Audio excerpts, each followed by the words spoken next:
What if you wake up tomorrow morning and the first headline you see is, "Trump is dead, not injured, not hospitalized, dead"? In that moment, 3 active wars shift trajectory. $2 trillion in trade agreements become legally uncertain. Every geopolitical calculation made in the last 4 years, recalculated from zero. This is not a prediction.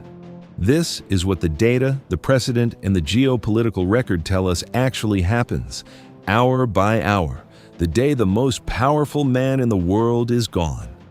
Here's the first thing that shocks people. There is no election, no emergency vote, no debate.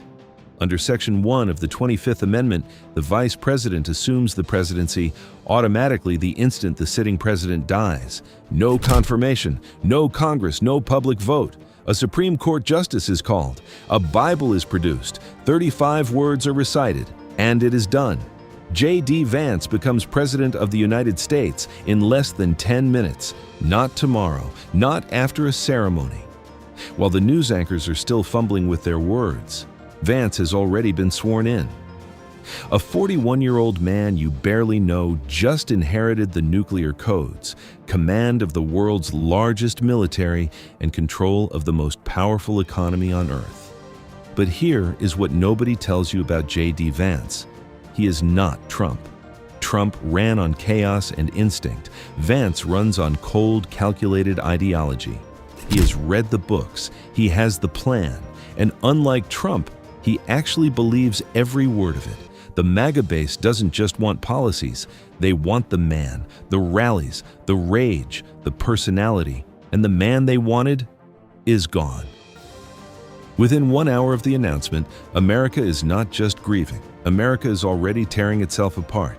Right now, Donald Trump is the only Western leader that Vladimir Putin will take a personal call from.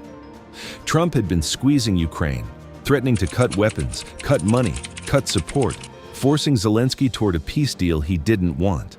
The moment Trump dies, that pressure on Ukraine disappears. But so does the fear that was keeping Putin cautious. Here is the detail most analysts overlook. J.D. Vance has said, on the record in a 2023 interview, that he does not care what happens to Ukraine.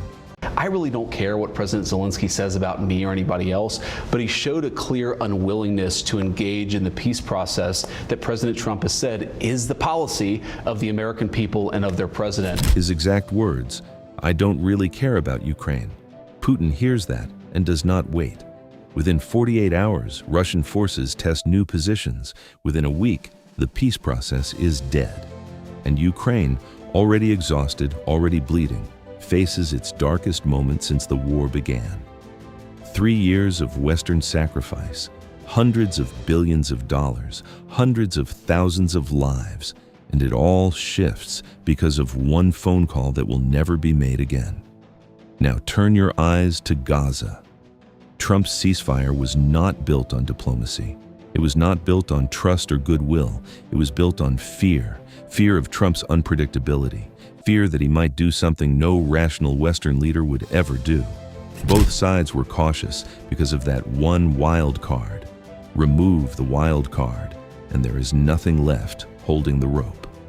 Within 24 hours of Trump's death, 3 separate intelligence agencies privately assess that the ceasefire will not survive the week. Not because both sides want to fight, but because the one force keeping them at the table no longer exists. And as Gaza reignites, the fire does not stay in Gaza. Because Iran was not watching Gaza, Iran was watching Washington. For 4 years, Trump held Iran in check through maximum pressure. Sanctions so devastating they strangled the Iranian economy. Threats so credible that when Iranian General Soleimani was killed by a U.S. drone strike in 2020, Iran retaliated and then stopped. Because they believed Trump would go further. Because with Trump, nobody knew where the line was. That line is gone now. Within 48 hours of Trump's death, Iran-backed Houthi forces in Yemen escalate attacks on commercial shipping in the Red Sea. Not randomly, strategically. Choking the route that carries 15% of global trade, testing how Vance responds. He hesitates. That hesitation is all Iran needs. Hezbollah opens fire from Lebanon. Iranian proxies in Iraq target U.S. military bases. And in Tehran, hardliners who had been kept quiet by moderates hoping for a deal with Trump are suddenly in charge of the conversation. The question the entire Middle East is now asking: is America willing to go to war for a president nobody has ever heard of over a region that was Trump's personal project? The answer comes back fast. Nobody believes it is. And in that vacuum of belief, a regional war that Trump spent 4 years preventing ignites in under a week. The financial system does not grieve, it calculates. And the calculation it runs in the first 11 minutes is the most consequential in a decade. U.S. stock futures drop 4% before a single trade is placed. The Dow Jones falls over 2,000 points before markets open. The S&P 500 triggers its circuit breaker, the same emergency mechanism that activated during the 2008 financial crisis and the March 2020 pandemic crash.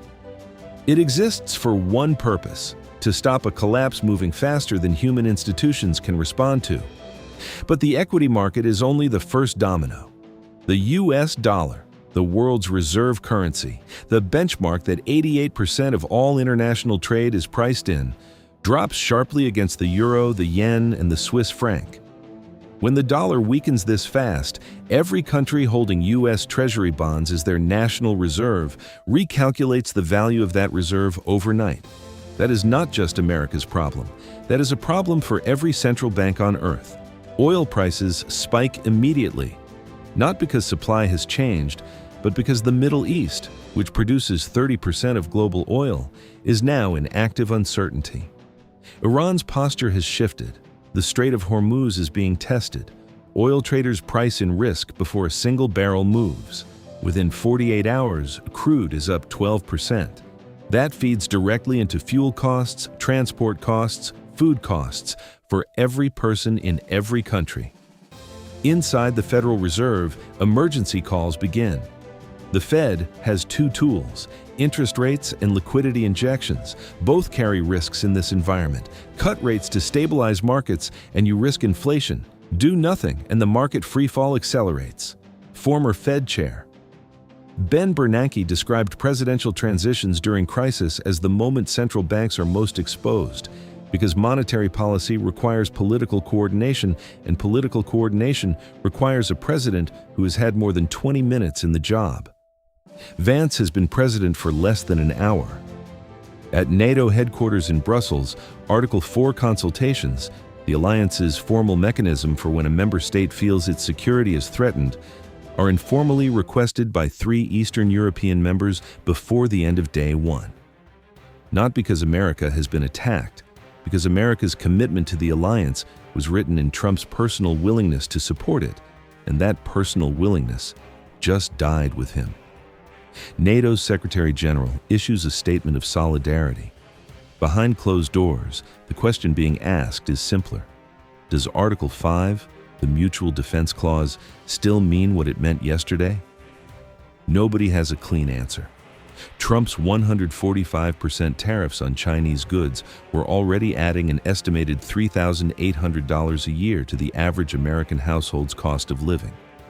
Food, electronics, clothing, furniture. If Vance keeps the tariffs, that burden continues. If he removes them overnight, the companies that restructured their entire supply chains around those tariffs face immediate losses. Either way, the instability does not stay in the boardrooms and the trading floors. It lands in your shopping cart, in your fuel tank, in your mortgage rate by the end of the week. While America is in shock, while the news anchors are still crying, China is already in a meeting room. A meeting room with no cameras, no press release, no record. Beijing has been waiting for this moment, not because they wanted Trump to die, but because they had a contingency plan sitting in a drawer ready for exactly this scenario. Within 24 hours, China signals it is open to trade talks. But not to Vance, not to America from a position of strength, to a grieving, distracted, politically fractured America that desperately needs a win. The trade war Trump spent 4 years fighting, China sees a window to win it in 4 weeks, not on a battlefield, in a boardroom, while America is busy holding a funeral. And in the shadows, Russia moves differently. No press conferences, no announcements, just quiet phone calls to governments in Africa, Central Asia, Latin America, countries sitting on the fence between Washington and Moscow. Russian diplomats whispering the same message into every ear. America just proved it cannot guarantee its own stability. Are you sure you want to bet on them? Iran, in the same window, accelerates its nuclear enrichment timeline. Saudi Arabia quietly pauses the Abraham Accords expansion that required Trump's personal involvement. The entire global order, which for 4 years had been arranged around one man's personality, is being dismantled. Quietly, in rooms you will never see. And America has no one at the table. Here is the moment that will make Americans the most uncomfortable.